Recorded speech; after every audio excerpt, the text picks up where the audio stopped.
Hello and welcome to Robottal Wars with me, your host Harry. And me, your host Sean.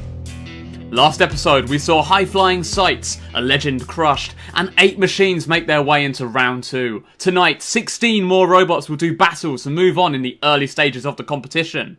But Sean, how exactly does all of this work? It's quite simple, Harry. 96 machines start off in round 1, all looking to get wins and move on. 48 robots will make their way into round 2, whether through a KO victory or a judge's decision. Bots will be looking to impress our judges as 16 wildcard spots are up for grabs for a chance to rejoin the tournament and prove they have what it takes to win. Thank you, Sean, and tonight 16 robots are all here hoping to start racking up those wins in gruesome style. Sean, what machines do we have tonight? Well, Harry, firstly we have the biting jaws of Momono versus the first walker ever in Robottal Wars, Creepy, the bug-eyed monster. Fantastic stuff there, Sean. And next up, we have Fancy Cat from Team Penny with a lovely top hat taking on Hell's Angel 2. Let's see if the hammer can take out the hat. And then afterwards, we have the compact flipper of Aerator versus the legend that is Slapshot version 3. And then we have Hadron with the terrifying horizontal spinner versus the very interesting weapon of Bloomin' Onion. Next up after that, we have the devastating hammer of Team Ice Cornea versus Team Saxon's Nightmare Fuel. And then we have royalty among us as Ursula, the current Orcs Wars champion, takes on Gore from Team Charleston. And it's a disco night tonight as Cool Dad from the 80s fights Team Beepus's Trickster. And in our main event for tonight, Blunt Force Trauma from Team Dominus takes on the clusterbot, the Sin, and the Sentence from Team Charleston. You don't want to miss this. Now, Harry, we've seen a lot of different robots already in Robottal Wars. Horizontal and vertical spinners, flippers, piston spikes, even kicking legs. But what we haven't seen is a walker. Indeed, Sean, Team Unorthodox are treating us, however, with the first walker on Robottal Wars in the form of the wonderful Creepy, the bug-eyed monster. And I have to be honest, Sean, I love this thing. Team Unorthodox have certainly done a great job with Creepy, but how will it fare against the biting jaws of the magnificent Momono? We'll have to see. Over to the arena. And it's Walker versus Biting Jaws here in our first match of episode 2, and already Momono, the speed, the power, Creepy just walks along there straight into the arena wall and back down into the arena. It tried to escape, it tried to get out of there. Momono's like, oh no you don't, you are mine now. And Creepy, bless it, I mean, it's a beautiful looking machine, it has just such a great walking cycle to it, but Momono here with the fire, the biting, this is a brilliant showing so far from an absolutely gorgeous machine. That's really the weakness of Walkerbots. As spectacular as Creepy looks, it can't get the same kind of ground clearance of other robots, and combine that with the intense speed of Momono is what really helped there at the beginning. But now that doesn't even matter, you can see they're just chewing away bits of the robots. Creepy, in lots of trouble, can't fight back it seems. That weaponry at the front not doing a lot of good, the legs being chewed off. Momono's really not giving Creepy any chance. Is it already over? I think it is! It's over! Momono with a fantastic win there. Well, I think it was quite obvious who's going to be winning this one from that first hit. But Momono, relentless, showing that speed matters so much. Creepy, slow, plodding. Momono, fast with the fire and the biting. Just some brilliant driving here from Team Snappy Robots up against Team Unorthodox here.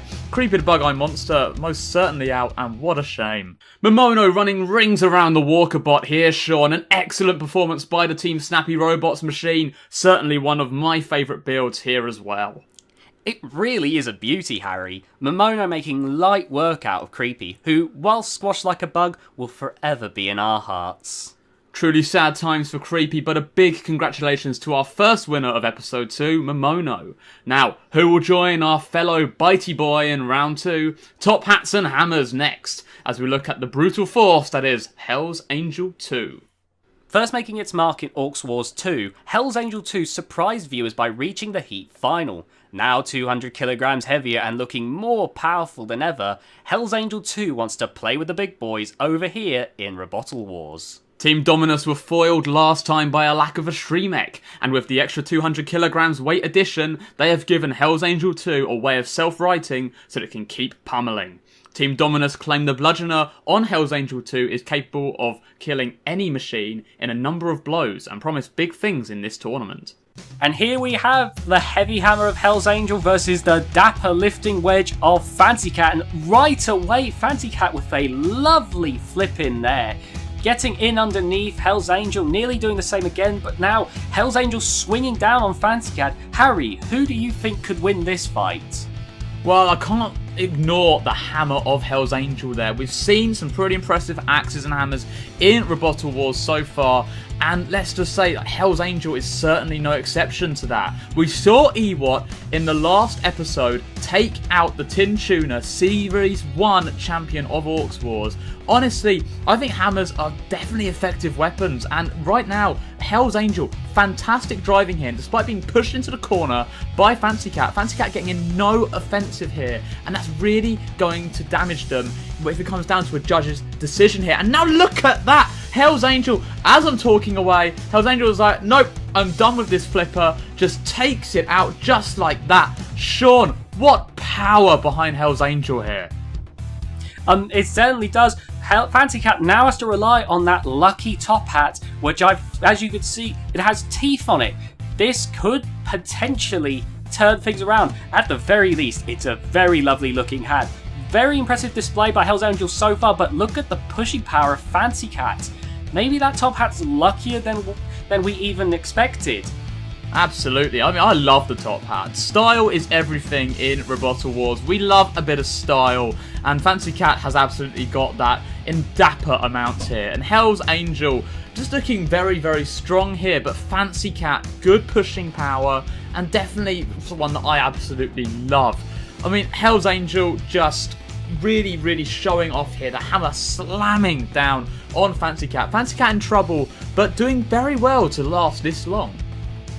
Absolutely. Now getting underneath that. Oh my goodness, the top hat's been destroyed! The top hat! Hell's Angel, how dare you? How very, very dare you? Fancy Cat fuming now. It's dapper hatwear taken out. It's out for vengeance. Getting underneath Hell's Angel now. How dare you, you rude sir? Taking out my top hat, says Fancy Cat as it rams Hell's Angel into the wall. That hammer's going to do nothing for Hell's Angel right now if it gets stuck there any longer. I'm speechless. Hell's Angel, in an act of defiance, shows disrespect to Fancy Cat. You have to earn respect with Hell's Angel, and it shows it in the greatest way by going right for the jugular, right for the heart, for that top hat that made Fancy Cat who he was. Hell's Angel, how could you do something like this? And all joking aside, Hell's Angel looking absolutely fantastic in this battle. That hammer is not to be laughed at. What a showing here by Hell's Angel 2, straight out of Orcs Wars, where it made a heat final previously, and now coming into Robottal Wars and making its mark here. We go to a judge's decision, and honestly, Sean, I've got to say, I think I'm going for Hell's Angel on this one. I don't know what you're on about joking before. I'm in tears as we speak. But anyway, with this fight, I have to agree. Hell's Angel, definitely the one in control here. While Fancy Cat did get some good pushes and flips in, Hell's Angel never stopped relenting with that hammer, swinging again and again and destroying the top hat, destroying everything about Fancy Cat. I think Hell's Angel's got this. The top hat! Hell's Angel 2 cementing itself as a villain after this heinous crime against human and robot kind. A big win here for Hell's Angel 2, who dismantled Fancy Cat in gruesome fashion. Team Dominus said this machine could kill, and they sure weren't kidding. Indeed, Harry, a very strong performance here by Hell's Angel 2, which moves on into the next round looking like a big threat. This is what we want to see on Robottal Wars, Harry. Carnage and destruction. And Hell's Angel 2 absolutely delivered. Without a doubt, and speaking of carnage and destruction, let's have a look at tonight's main event. This one should be interesting, Sean. 2 bots versus 1 may seem like a handicap, but with that weight shared out between the sin and the sentence, could dispel trouble for the clusterbot when up against the behemoth that is I'm thinking the same trauma. thing, Harry. This one is going to come down entirely down to good control and teamwork for the clusterbots to overcome the beast. And now moving on to another beast of robot combat, let's have a look at the legendary Slapshot. Now, Slapshot has proven time and again to be one of the most feared flippers in Robot Arena 2. Incredibly low to the ground, incredibly powerful, and incredibly nimble. Slapshot is a robot that has consistently proven itself to be one of the top contenders in the arena. And now it's made its way into Robottal Wars, confident that it is going to make its mark once again like it has before in other tournaments. And I gotta say, I'm incredibly confident in Mr. BK, and I think that potentially Tom has got this one in the bag. Now we see a legend in the arena in the Series 1 technical winner here as Slapshot from Team Ull, a very impressive machine. We're very happy to have it here on Robottal Wars, but already thrown over by the Team Snappy Robots robot here, Aerator. That flipper of Aerator. Could that be Slapshot's downfall here? We were expecting big things from Slapshot, but Aerator with 2 fantastic flips in there. You have to really wonder, this is 2 very different design philosophies here. You have the compact and capable design of Aerator, 6-wheel drive, 2 powerful flippers in Aerator, but then you have Slapshot, as you can see, hugely powerful, probably the most powerful flipper in this, or at least one of them, as well as 4-wheel drive. It's a case of the compact, and capable robot versus one of the most potent, powerful robots. I really don't know who could win this one. Well, I think we're about to see the end of it here, as Aerator in a lot of trouble here, and if it stays by the wall, it's going straight out, and there we go. Slapshot does what Slapshot does best. Poor old Aerator. Slapshot through to round 2, and there we see on the replay there that amazing flip as Aerator bounce, and gone. What a showing here by Slapshot. Let's see if it can finally get a deserved championship win. Now here we see on the replay here, Aerator flip over on Slapshot there. Certainly looked a bit threatening here, Sean, for Slapshot. Oh, absolutely. I thought Aerator might potentially have it. That compact design looked like it was so capable, so much stuffed into such a tight space, but Slapshot, the years of experience really paying off here with that last flip. So powerful, hitting the ceiling, rolling out. Aerator tries to drag over, but too little, too late for Aerator. Slapshot goes through.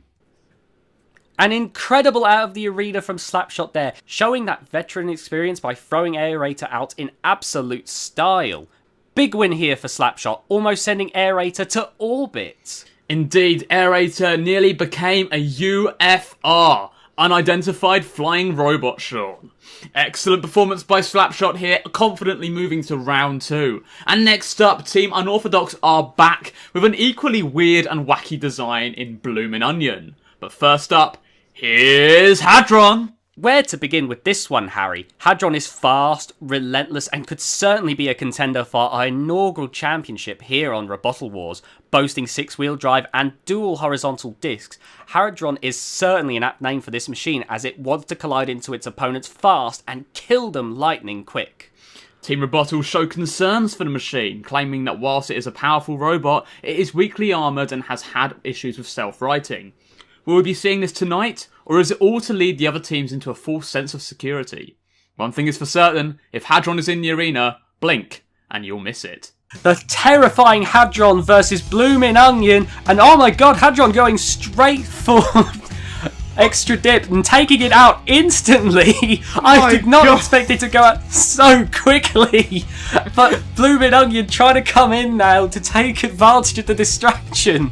I don't think it's going to do much good, Harry. What is extra dip made of? Plastic? 2 hits and it's gone! Is Hadron just powerful, or is extra dip just made of paper? But Bloomin' Onion here, some great dancing here from those axes. 4 axes on the side, it means that Hadron is always going to get hit one of those axes. But now taking an axe away, there is the power of that horizontal disc spinner of Hadron. Look at that, taking out one of the axes.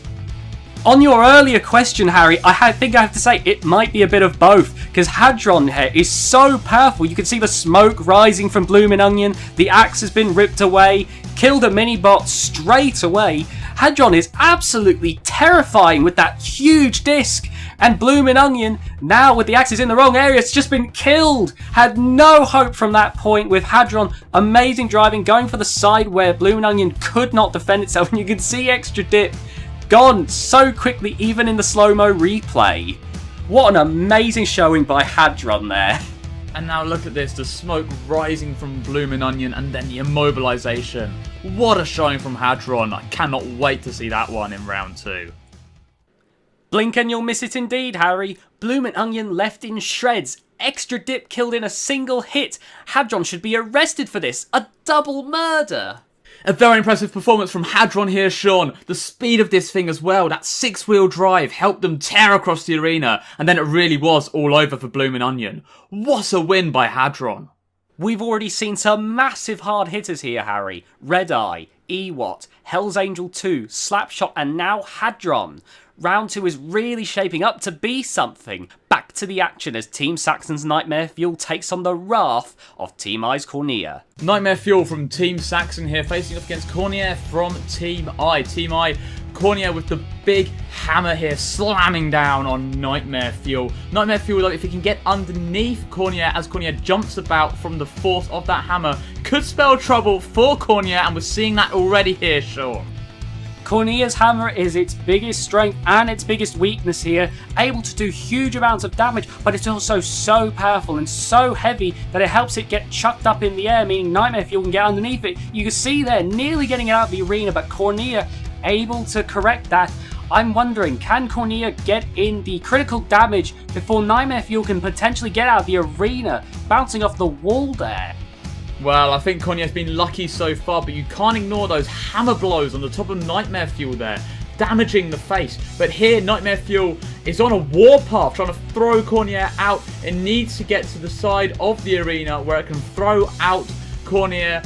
Cornea's got a few troubles here, despite being a fantastic looking machine. That hammer, despite being impressive, has been its Achilles heel. And there we have it, Nightmare Fuel throwing out Cornea, and honestly, I've just got to feel very sorry for the Team I machine here. Oh, absolutely. Cornea got in some lovely hits there, but Nightmare Fuel taking advantage of the weight being shifted about by Cornea, throwing it around, stopping Cornea from really getting in that much domination throughout. And you can see here a lovely, lovely flip right into the sidewall, and then up and over, and it was all over for Cornea and Team I. What a fight, Sean. Incredible back and forth by two brilliant machines there. Cornea pummeling the Saxon bot, but Nightmare Fuel throwing Cornea over and out to secure its place in round 2. That certainly was, Harry. A really good performance from both machines. I'm sure we could be seeing Cornea as a wildcard after that bludgeoning. Nightmare Fuel's going to have one hell of a headache, though. Can you give a robot ibuprofen? I'm not sure, Sean, but I'm certain Nightmare Fuel will be hoping so after that. Big congratulations to Nightmare Fuel and commiserations to Cornea. But now it's time to put an end to the fun and games, because true royalty is here, and if she doesn't like you, consider yourself scrap metal. Introducing the reigning Orcs Wars 2 champion, Ursula. Making her debut in Orcs Wars 2, Ursula left a path of destruction and shattered dreams behind her as she laid waste to many popular machines. Modelled off the Little Mermaid's Ursula, this robot could be even more deadly and ruthless than her inspiration. Tearing apart robots limb by limb, Ursula is now the queen of Orcs Wars and has left a dark shadow of fear over the competition. Now wanting to spread her nightmare, Ursula has joined Robottal Wars and is looking to continue her killing spree. And here we have it, the Orcs Wars champion Ursula against Gore. A lovely round there at the beginning from Gore. I did not expect that, but I have to imagine that once Ursula gets going, this could be it for Gore. What do you think, Harry? Well, we've seen Ursula in action in Orcs Wars, and I am very impressed by this machine, and also a little bit terrified. But Gore here really showing some early on aggression. This is good driving, box rushing Ursula. And here you can see Gore getting Ursula up against the wall. Nothing against the rules there. Ursula needs to get out of this. I imagine if it can, it's going to be over. And I think it might be, Sean. Is Ursula about to go out to the newcomer here in Gore? I think Ursula has been counted out. The Orcs Wars champion, the current Orcs Wars champion, taken out very quickly by the new machine here from Team Charleston. I did not see this coming. When I said it could be over, that's not what I meant. I thought it was going to be over for Gore. Ursula out, Gore through. Queen of Orcs Wars, Ursula, gone. Box rushed by the plucky Gore. And from there, she never stood a chance, Sean. Gore with excellent control and tactics here. Ursula thrown onto the arena corner wall where she was unable to recover. A huge shock here, Sean. Ursula out. And Gore gone through to round 2. Absolutely, and Team Seaboard can't be happy about that. Whether a fluke or not, Ursula is out, and while she could still rejoin the competition and look to repeat her warpath, for now a huge upset as Gore moves on to round 2. Well, Sean, it's almost time for our David and Goliath main event with the clusterbots, the Sin and the Sentence, taking on the mighty Blunt Force Trauma. But until then, it's a battle of the ages. No, literally. As the drum-wielding Trickster takes on the Cool Dad from the 80s. We have the huge drum spinner of Trickster against Cool Dad from the 80s. And Harry, what is this bizarre amalgamation that I have standing here right in front of me? Well, Cool Dad from the 80s, it's a groovy mess. It's come here from the 80s. It's here to show that it's God is made of. It's here to hang out with the young dudes. But right now, Trickster really proving that Cool Dad from the 80s just doesn't really have what it takes. It's too tired, it needs to go to bed. It needs to recognise its age, and Trickster getting underneath Cool Dad from the 80s. I mean, poor Cool Dad. It reminds me of my dad at the disco. I'm bloody embarrassed to see this mess. Trickster is too going in, never giving Cool Dad from the 80s a chance here. Good lord, Cool Dad. Out! Not even a hope in hell for the dad here. Trickster, amazing work right there. You gotta feel sorry for poor old Cool Dad here. He was clearly against, younger lads here. He just wasn't up for it. He thought he had it, but he just didn't. And Trickster gave him no mercy here. It was a killing. It was like trying to outdance your dad on the dance floor. My God, Trickster looking incredible here, but poor old Cool Dad. Go take your meds. Cool Dad from the 80s gassed and out for the count. The young upstart Trickster proved too quick for the old-timer and sent Cool Dad to bed. Trickster through, and in hilarious fashion. That's what it's all about, Sean. Annihilation and destruction, but with a bit of fun thrown in as well. And speaking of fun, it's main event time as Team Charleston's The Sin and the Sentence takes on Team Dominus and Blunt Force Trauma. The second main event, the clusterbot Sin and the Sentence versus the rambot Blunt Force Trauma, and Blunt Force Trauma going right in there. That pushing power is definitely superior. Oh my God, that flip there, nearly getting Blunt Force Trauma out of the arena. Can they do it? No, just barely gets away. Some fantastic driving here from the Sin and the Sentence, working together in formation. That's the thing that clusterbots have for them, Sean. They can work together, they can get round the robot, and they can take it down from both sides. And here we see Team Charleston doing a fantastic job here at just tormenting Blunt Force Trauma. The Blunt Force Trauma, that invertibility really showing that it can't exactly be taken out here. Some good driving from both teams. Oh, absolutely. There was a moment of poor control from the clusterbot with one of them attacking their own teammate, but still, Blunt Force Trauma not getting a chance to get a huge amount of offense in at the moment. The front hinge flipper constantly getting at Blunt Force Trauma, tossing it about, the axe doing some definite damage. I'm sure something is going to go wrong for Blunt Force Trauma unless they can get in some of those huge rams and turn things around. We got some huge hits here from the Sentence, but now the Sin in trouble on its back and not able to self-right. Has something happened to the flipper there? I think they're gone. The Sentence now in a lot of trouble. Blunt Force Trauma, it's now got its eyes on the Sentence, ramming it into the corner over and over again. The 4 E-Tek drive, but there we go. There on the replay. Blink and you'll miss it. The Sentence, the axe firing down and taking out the front scoop of Blunt Force Trauma. Good driving so far by the Sentence, and now taking out a wheel guard as well. Sean, what brilliant driving here from the Sentence. Absolutely. The Sentence has possibly one of the most powerful weapons you can see on a clusterbot in the form of that axe. However, right now they're stuck on their side, and now we're getting to see the power of Blunt Force Trauma. Sentence is only a clusterbot. Blunt Force Trauma, one of the most powerful ram bots of the heavyweights.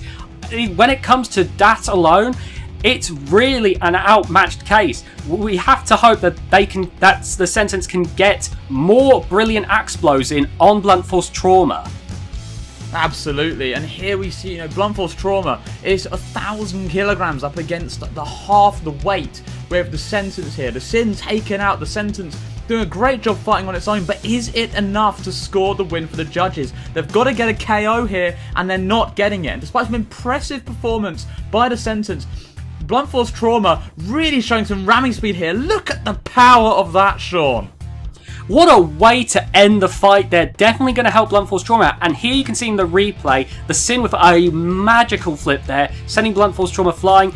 A nice ripping of the scoop there. The Sin and the Sentence really did not let up for one bit during this match. But in those few moments of weakness, Blunt Force Trauma absolutely capitalized against the clusterbots. And I think that's what's going to make this judging decision very difficult indeed. What a main event! The Sin counted out, Blunt Force Trauma chopped away, the Sentence slammed into walls. Do we have a judge's decision on this crazy match, Harry? Indeed we do, Sean, and based on control, damage and aggression. The judges ruled that whilst the Sentence caused a lot of damage, the loss of the Sin severely cost them, and whilst it was a very close decision, they have gone for Blunt Force Trauma. A big congratulations to Blunt Force Trauma, pushing its way into round 2. What a brilliant way to finish our second episode, Harry. The Sin and the Sentence have got to be happy with that performance nonetheless, and I'm certain that a wildcard is on the horizon for them. I've got to say I agree, Sean. A magnificent main event here at Robottal Wars to close off episode 2. Tonight we've seen 8 more machines make their way into round 2. Tune in next time for the debut of Wallop, along with more robot mutilation. Indeed, and until next time, I've been Sean. And I've been Harry. And that was carnage. That was mayhem. That was Robottal Wars. Goodbye.